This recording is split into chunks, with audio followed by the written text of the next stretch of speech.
अस्सलाम वालेकुम जी, welcome to another video.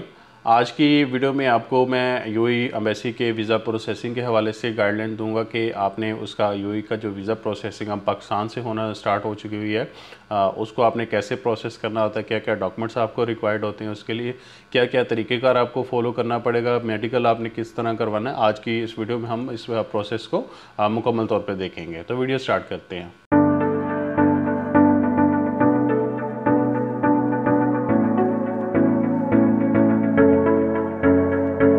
जी, जैसे कि मैंने आपको बताया कि यूएई का जो वर्क वीज़ा होता है, पहले ये होता था कि इसका जो वर्क वीज़ा होता था वो कम्प्लीटली तौर पे ई पेपर वीज़ा होता था।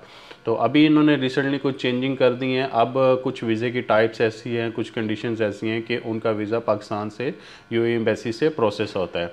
तो जिस तरह सऊदी अरब का वीज़ा प्रोसेस होता है, पासपोर्ट के ऊपर वीज़ा स्टैंपिंग होती है, स्टिकर लगता है, अब इसी तरह यूएई का वीज़ा भी पासपोर्ट के ऊपर स्टैंप होता है, यहाँ से ही स्टैंप लगती है।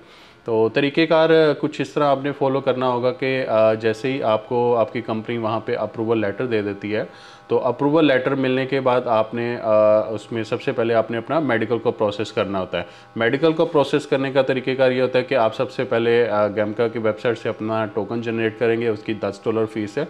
आप अपने क्रेडिट कार्ड के थ्रू उसको $10 फ़ीस पे करेंगे, उसकी अपॉइंटमेंट जनरेट कर लेंगे। अपॉइंटमेंट जनरेट करने के बाद जिस भी मेडिकल सेंटर का उसके ऊपर नाम आएगा, आपने उस मेडिकल सेंटर में जाना होगा। अपॉइंटमेंट जनरेट करते वक्त आपने जो medical for the country select करना होता है, उसको आपने ध्यान से आपने यूएई एम्बेसी ही सिलेक्ट करना है। और यूएई के अलावा अगर आप उसको गलती से किसी और कंट्री के लिए सिलेक्ट कर लेते हैं तो वो एक्सेप्टेबल नहीं होता। तो मेडिकल आपका जैसे ही प्रोसेस हो जाता है, मेडिकल की फ़ीस तकरीबन कुछ मेडिकल सेंटर 12,500 रुपये ले रहे हैं, कुछ 13,000 रुपये ले रहे हैं और कुछ 14,000 रुपया ले रहे हैं। तो आपको 1 से 2 दिन में आपकी मेडिकल की रिपोर्ट जनरेट होकर मिल जाती है। तो मेडिकल की रिपोर्ट जैसे ही आपके पास फिट की आ जाती है, तो उसके बाद फिर आपने जो इसकी फ़ीसिस होती हैं, फ़ीसिस का अरेंजमेंट करना होता है। उसका तरीक़ेकार आपको ये करना पड़ेगा कि आप किसी भी मनी एक्सचेंज कंपनी के पास चले जाएंगे और उनसे आपने $110 लेने हैं। $110 आपने उनसे करेंसी परचेज़ कर लेनी है। उस करेंसी को फिर आपने इनके डेजिग्नेटेड बैंक हैं, उस बैंक में जाना है और वहाँ पे आपने इनकी 2 स्लिप बनानी है। एक स्लिप बनानी है आपने $41 की और दूसरी स्लिप आपने बनानी है $69 की। तो ये 2 स्लिप, 2 अलग-अलग आप स्लिप फिल करेंगे एम्बेसी के लिए। अच्छा, अब इसका ब्रेकडाउन आपको बता दूँ कि जो $41 फ़ीस होती है, वो जो कि आपका होता है मेडिकल रिपोर्ट, उसकी अटेस्टेशन की फ़ीस होती है। और जो $69 की जो चालान फॉर्म होता है, वो आपके बायोमेट्रिक की फ़ीस होती है। अब ये दोनों फ़ीसेस आपने जो डेजिग्नेटेड बैंक है इनका, वहाँ पे आपने उनको जमा करवा देनी है और दोनों स्लिप आपके पास ओरिजिनली आ जाएंगे। उसके बाद आपने करना ये होगा कि आपने उसके बाद इस्लामाबाद जाना है। इस्लामाबाद में डिप्लोमेटिक एरिया में जाना है, वहाँ पे शटल सर्विस आपको मिलेगी जो कि यूएई एम्बेसी तक आपको लेके जाएगी। अपना पासपोर्ट साथ लेके जाइएगा, आईडी कार्ड साथ लेके जाइएगा, जो वीज़े की अप्रूवल आपको वहाँ से आई हुई है उस अप्रूवल को साथ में लेके जाइएगा। और जो मेडिकल रिपोर्ट आपको मिली है वो मेडिकल रिपोर्ट लेके जाइएगा। जो फ़ीसिस आपने $69 और $41 आपने जमा करवाई हुई हैं, उसका जो चालान फॉर्म आपको मिलेगा वो भी आपने साथ लेके जाना है। शटल सर्विस को यूज़ करते हुए आप यूएई एम्बेसी तक चले जाएंगे और यूएई एम्बेसी में जाके आपने उनको अपने डॉक्यूमेंट्स वगैरह प्रेजेंट करेंगे। डॉक्यूमेंट्स वगैरह वो चेक करके जो आपकी मेडिकल की रिपोर्ट होगी वह आपको ऑन द स्पॉट उसी टाइम उसकी अटेस्टेशन करके वो आपको वापस दे देंगे। बकाया जो फाइल्स वगैरह आपकी होंगी, जो कॉपीज़ वगैरह होंगी या अप्रूवल का होगी, जो फीसिस के चलान फॉर्म वगैरह होंगे, वो सब चीज़ें वहाँ पर जमा हो जाएंगी। जैसे वो लोग ये डॉक्यूमेंट्स को जमा कर लेंगे तो वो हो सकता है 2 पॉसिबिलिटीज़ उसमें अभी तक देखने में आई हैं। या तो वो आपको ऑन कॉल पे बुलाते हैं, इनके आपको कॉल कर देते हैं कि अब आप जा सकते हैं, आपको एक कॉल आएगी, उस कॉल के बाद आपने दोबारा से एम्बेसी में आना है। या फिर आपको वो अपॉइंटमेंट दे देंगे कि आपने फ़लाँ तारीख को फ़लाँ टाइम के ऊपर एम्बेसी में ये डॉक्यूमेंट्स लेकर आ जाना है। आप वो फ़ाइल जमा करवा के आप वापस जा सकते हैं, अपने रूटीन की ज़िंदगी गुजारें। और जैसे ही आपको कॉल रिसीव हो या अगर आपको वो टाइम मिलता है तो टाइम के मुताबिक फिर आपने अपना ओरिजिनल पासपोर्ट लेके दोबारा से यूएई एम्बेसी में उसी तरह शटल सर्विस यूज़ करते हुए आपने यूएई एम्बेसी में जाना होगा। तो जैसे आप उनके पास दोबारा से जाएंगे तो वो आपको कुछ टाइम दरकार होगा उनको वीज़ा प्रोसेस करके आपके पासपोर्ट के ऊपर स्टिकर लगा के आपको पासपोर्ट आपका हैंड ओवर कर दिया जाएगा। तो जहाँ से आपको पासपोर्ट जब आपको मिल जाएगा तो ये फिर इसके बाद आपने करवाना होता है इसका प्रोटेक्टर। प्रोटेक्टर के लिए आप अपने जो भी आपको नियरेस्ट प्रोटेक्टर ऑफिस पड़ता है, जैसे कि सियालकोट में है, लाहौर में है, रावलपिंडी में है, तो जो भी आपको नियरेस्ट प्रोटेक्टर ऑफिस पड़ता है वहाँ पे जाके इसका प्रोटेक्टर करवा सकते हैं।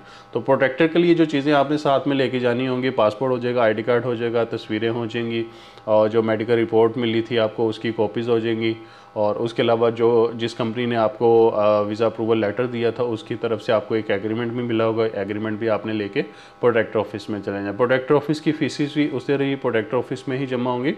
दो चीज़ें आपने फर्दर इसमें साथ लेके जानी होगी, एक तो आईडी कार्ड की कॉपी लेके जानी होगी अपनी नेक्स्ट ऑफ किन की इंश्योरेंस के लिए।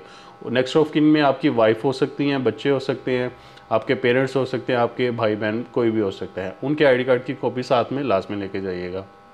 एक और रिक्वायरमेंट होती है इनकी बैंक अकाउंट की। आपके अपने नाम के ऊपर कोई ना कोई बैंक का अकाउंट लाजमी होना चाहिए। अगर किसी बैंक का अकाउंट आपके पास नहीं है, नहीं बना हुआ, तो आप जैज़ कैश या इजी पैसा भी की सर्विस भी यूज़ कर सकते हैं। तो वो एक फॉर्म फिल होना होता है और जिसमें आपका उन्होंने इसमें बैंक के अकाउंट की डिटेल मेंशन करनी होती है। तो जैसे ही आप प्रोटेक्टर ऑफिस में चले जाते हैं ये सब चीज़ें लेके जाएंगे, वहाँ पे 7,200 रुपये इनकी फ़ीस है, वो वहाँ पे जमा होगी, उधर ही बैंक में, नेशनल बैंक में जमा होती है फ़ीस, उधर ही आप उनको जमा करवाएंगे, फ़ीस और पासपोर्ट उनका जमा करवा देंगे प्रोटेक्टर ऑफिस में। 2 से 3 घंटे में बायोमेट्रिक होके ब्रीफिंग होके आपको पासपोर्ट आपका वापस मिल जाता है।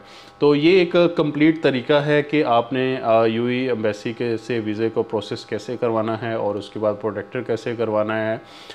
वीज़ा मैं दोबारा से जल्दी से इसको थोड़ा सा जल्दी से रिवाइज़ कर देता हूँ प्रोसेस को मैं वन बाय वन। सबसे पहले अप्रूवल आ गई, अप्रूवल के बाद आपने अपना गैमका का टोकन जनरेट करना है। टोकन जनरेट करने के बाद आपने अपना मेडिकल करवाना है। मेडिकल करवाने के बाद आपको रिपोर्ट फिट की आ जाएगी। उसके बाद आपने $110 परचेज़ करने हैं, जिसमें से $41 का एक चालान फॉर्म और $69 का आपने एक चालान फॉर्म फिल करना है। वो फीस जमा करवाने के बाद आपने यूएई एम्बेसी में चले जाना है। शटल सर्विस यूज़ करते हुए यूएई एम्बेसी में आप अपने डॉक्यूमेंट्स जमा करवाएंगे, वो आपका मेडिकल सर्टिफिकेट आपको अटेस्ट करके दे देंगे।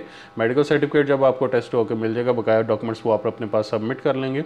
आपको एक अपॉइंटमेंट की डेट दे देंगे, आपने फ़लान डेट में आके दोबारा से यहाँ पे अपना पासपोर्ट लेके आना है, आपको वीज़ा स्टैंपिंग हो जाएगी। जो भी डेट आपको मिलेगी उस डेट में आपने दोबारा उनके पास चले जाना है, उनको डॉक्यूमेंट जमा करवाइएगा और वो आपको वो वीज़ा स्टैंप करके दे देंगे। उसके बाद फिर आपने प्रोटेक्टर ऑफिस चले जाना है। प्रोटेक्टर ऑफिस की जो डॉक्यूमेंट्स मैंने आपको बताया वो डॉक्यूमेंट्स आपसे साथ लेके जाइएगा, वहाँ पे फीस जमा करवाइएगा और वो आपका वीज़ा स्टैम्प भी हो गया होगा और प्रोटेक्टर भी आपका हो जाएगा। उसके बाद फिर आप रेडी टू ट्रैवल हैं। किसी भी ट्रैवल एजेंट की सर्विस यूज़ करते हुए आप उसको करवा सकती हैं और अपनी टिकट करवाएं, और टिकट करवाने के बाद